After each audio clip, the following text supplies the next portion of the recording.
This just in. Breaking news, our top story tonight. In a recent Reddit AMA, Bill Gates said that Bitcoin is directly killing people. When asked for follow-up as to how, he said, indirectly. Next up, Tommy Lee believes Bitcoin will be 25K by the end of the year. Good to see he's still doing stuff. In other news, Porsche becomes the first car company to implement blockchain.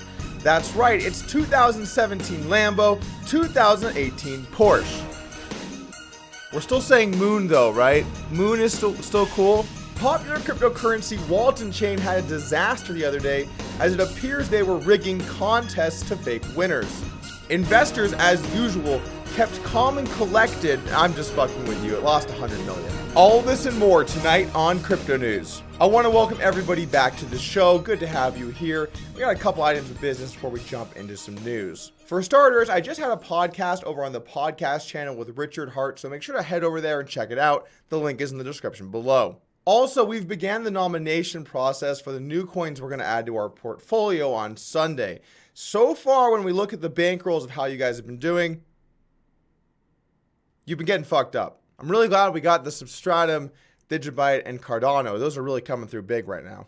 If you're not familiar with the challenge, I gave you guys $100,000 of my money to play around with and pick some coins, and this is what you picked so far. Now, we are going to add in a few new ones. I'm going to take Bitcoin out just because I don't think it makes sense to add that in given the structure of what we're doing. So we're going to get rid of 2 of the current coins and Bitcoin, and we're going to add in 3 brand new ones. So I tweeted this out yesterday, and I'm going to look to see what community seems to want their coins added the most. And then on Sunday on the live stream, we will vote as to which new coins get added to the portfolio. Saturday, I'm also going to tweet out asking which 2 you guys want removed of the current portfolio, so make sure to stay tuned over on Twitter if you want to vote to see what happens in our portfolio. And one last thing here, I am actually giving away 10% of my profit over my original 10 Bitcoin. I'm going to give it away to the fans if we do end up making money.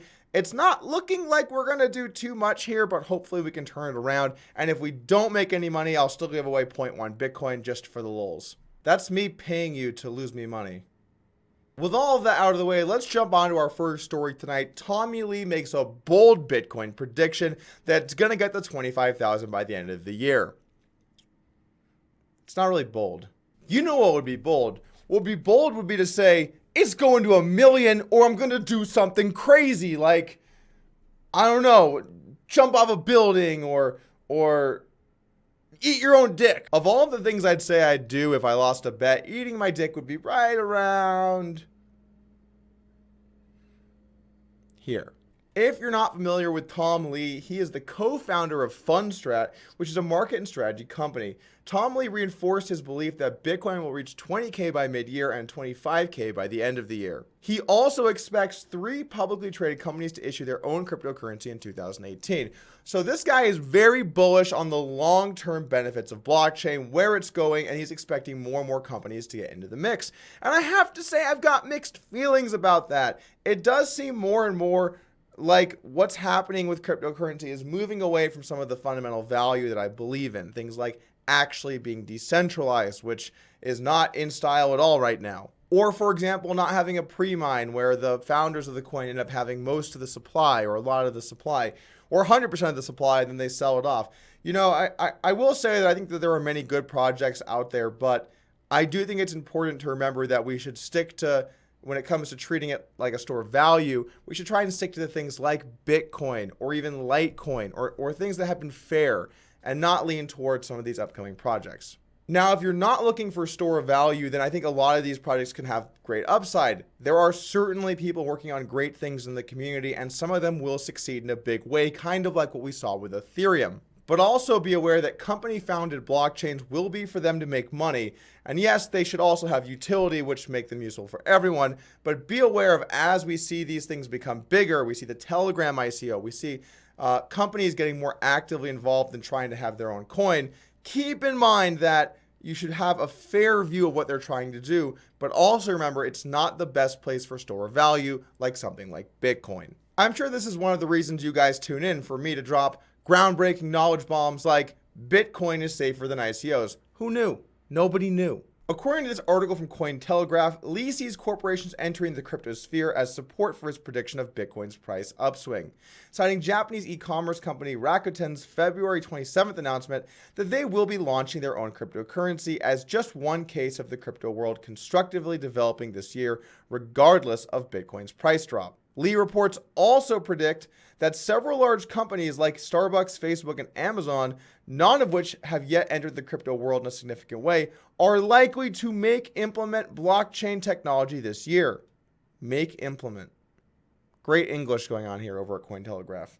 In 2017, Lee predicted that Bitcoin price would break $6,000 by the end of the year, so it is kind of hard to trust him here moving forward. This entire thing has me wondering just one question. Why is Tommy Lee involved in this space at all? It makes no sense. I mean, yeah, it says, oh shit, Tom Lee.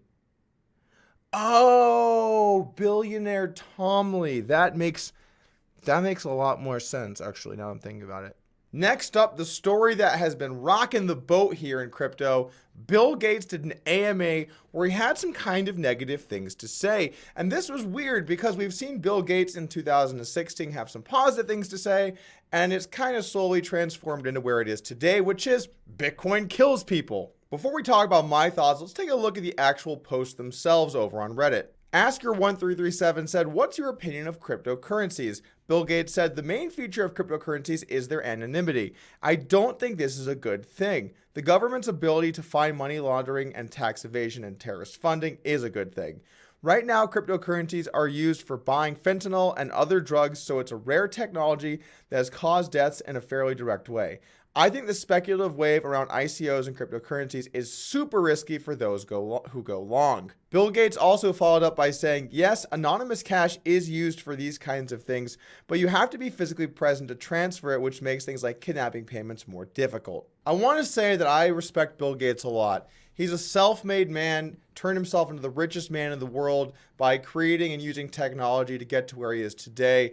And I have nothing but respect for what he's done and the fact that he gives so much of the money back to try and help worthy causes with the Bill and Melinda Gates Foundation. But it directly kills people. That's a really weird argument to take here. And when he says direct, I think what he means is indirect. This would be like blaming people for getting shot with a gun on fiat currency. If there wasn't fiat currency, they couldn't have bought that gun. I mean, I'm not saying it, but I'm just saying fiat kills. You know, fiat kills people. So why aren't people talking about that? Actually, let's take a little look at this. Let's dive a little bit deeper. Here's a graph I've prepared for you guys, and these are approximations because there's no actual data out there. But this is a graph of fiat currency deaths versus cryptocurrency deaths. Ooh, not looking very good here for fiat. I gotta say, crypto looking a lot healthier. It's sad to see how many people in the world are hurt by cryptocurrency. You know, before cryptocurrency, there wasn't crime. There wasn't violence. There weren't drug lords. People couldn't even get drugs into the country. There was nothing they could do. There was no way to engage in illegal activity because every transaction was tracked by the US government. And now the cryptocurrency's out there with all these anonymous Bitcoin addresses that you can't look up in a public ledger. You just can't do it anymore. I do understand where Bill Gates is coming from in that there are people who use cryptocurrency for illegal acts, but that's going to happen with any kind of currency. And although you do have to admit it makes it a bit easier for criminals, there are many other upsides that he's totally just not even going to talk about because he's worried about these few downsides. You know, what about the advancement of the technology in general? What about not having to rely on a centralized entity to control the money supply? What about these types of upsides? No, instead he's going to focus on just the drawbacks or the negative things. Also, if somebody uses money to buy drugs that kill them, is it really the money that's killing them, or is it the drugs? The drugs and the person. You know, it's kind of like the old classic debate with guns. People say, you know, guns don't kill people, people do. And then other people say, no, the guns are killing the people, right? Well, now it'd be like, hey, it's the money that's killing the people. You know, you can't really just blame other things. Frankly, I don't want to get too involved in that debate because I know that's a fairly contentious one. But at the end of the day, It is the drugs in this equation that are killing people, not the fact that they use cryptocurrency to buy it. Does it make it easier? Yes, I'm willing to admit that, but you have to focus on what's actually causing it rather than just blaming the way that somebody acquired it through whatever means. It did disappoint me to see Bill take such a negative stance, particularly when he's had positive ones in the past, but who knows, maybe by 2019 he'll have a new perspective and we might like that one. Moving on, let's discuss Porsche becoming the first car manufacturer to be putting blockchain into cars. According to this article from Cointelegraph, automobile manufacturer Porsche is exploring blockchain apps in its vehicles in cooperation with the Berlin-based startup Xane. In their press release published February 22nd, Porsche stated that the company is, quote, the first automobile manufacturer to implement and successfully test blockchain in a car. Possible applications for blockchain technology range from locking and opening car doors via an app with the possibility for temporary access authorization to new and improved business models through encrypted data logging. Porsche also stated that blockchain technology could be applied in further improving the safety and capabilities of other driverless cars. All in all, I like this idea. You can use blockchain technology to verify the true owner of the vehicle and allow them the ability to make these decisions about their car. And it's not something that can be hacked because of the blockchain technology. So it does make sense to me that it would apply here in the space of automotives. It's too early to say anything for sure, but I am excited as to the direction that this is headed. Finally tonight, let's talk about the PR disaster that happened over at Walton Chain. Now, this was extremely embarrassing for the cryptocurrency, but essentially they had some sort of giveaway going on where they were giving away Walton Chain for entering a giveaway. Well, something weird happened here where the account itself actually ended up responding to the original tweet once the winners were announced. And the tweet said, OMG, can't believe I won. Thank you, Walton team, heart. Keep doing the great work. This tweet obviously was supposed to be a response to seeing their name drawn as the winner to the giveaway, but that means that somebody who won had access to the account of Walton Chain and tweeted it on the corporate account, which really only means one of two things. Either someone who works at the company won the giveaway, a little suspicious there, and then they thought they were on their own account but tweeted on the Walton Chain account, and that's probably the more plausible one. Or the contest was rigged and they were trying to pretend like somebody won and they really didn't. Now, that would be extremely shady. I'm going to hope that it was just someone at the company won. But look, you shouldn't have your own employees entering the company giveaway. That's completely ridiculous. I'm also not aware of how they did the drawing, but usually when it comes to doing a drawing, you want to do it through a live stream or somewhere where people can see that the drawing is fair.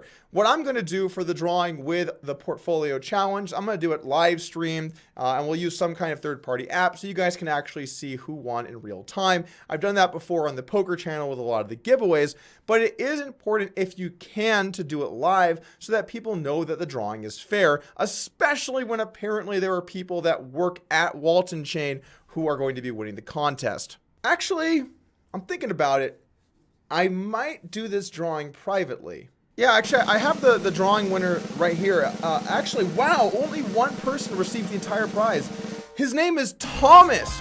What are the chances of that? That's like 1 in a million or something. I mean, my own video editor won my own contest. I'm definitely going to send him the money. You should always have transparency, and there's no doubt about it, this was a terrible look for Walton Chain. But it is funny to me to see the size of the drop in Walton Chain's price when this story came out. Here we have a chart showing Walton Chain's price over the course of the last week.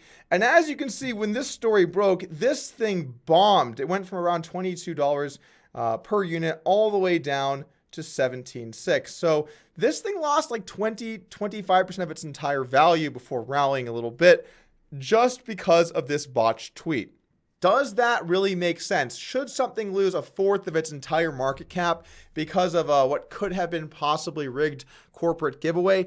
I would say I don't think so, but it really shows you how important it is to look good in this industry. You know, cryptocurrency, guys, it's extremely speculative, all right? When it comes to business, it's easy to kind of give things a value based on revenue, at least for, post-revenue businesses. Pre-revenue gets a little bit more complex. But when you look at speculative holdings, where it's really based around what people think is going to happen in the future rather than core underlying value, then these things can swing rather wildly. And especially for the smaller currencies like something like Walton Chain, we're going to see these events play a huge role. I mean, Walton Chain isn't exactly making headlines all the time. And then when it does, it's for something negative. And we see a swift reaction from the market. So this really, to me, is a good indicator as to how it's a good example of how risky cryptocurrency can be and why I don't think that you should be investing a ton of your money into small individual currencies. It just takes one story to break that's bad for you, and it can have a severe effect on your overall portfolio. So I would absolutely recommend have a diversified portfolio, tend to stick to some of the bigger coins as your main holdings, and then still try to find smaller ones that you like, but do it in a responsible way. As a note, I am not a financial advisor. All investments have risk. This channel is for information and entertainment, and I really hope you didn't own Walton Chain yesterday. Thanks for joining me today. And remember, earlier I did a podcast with Richard Hart. Make sure to head over there and check it out on the podcast channel. I'll put a link in the description below.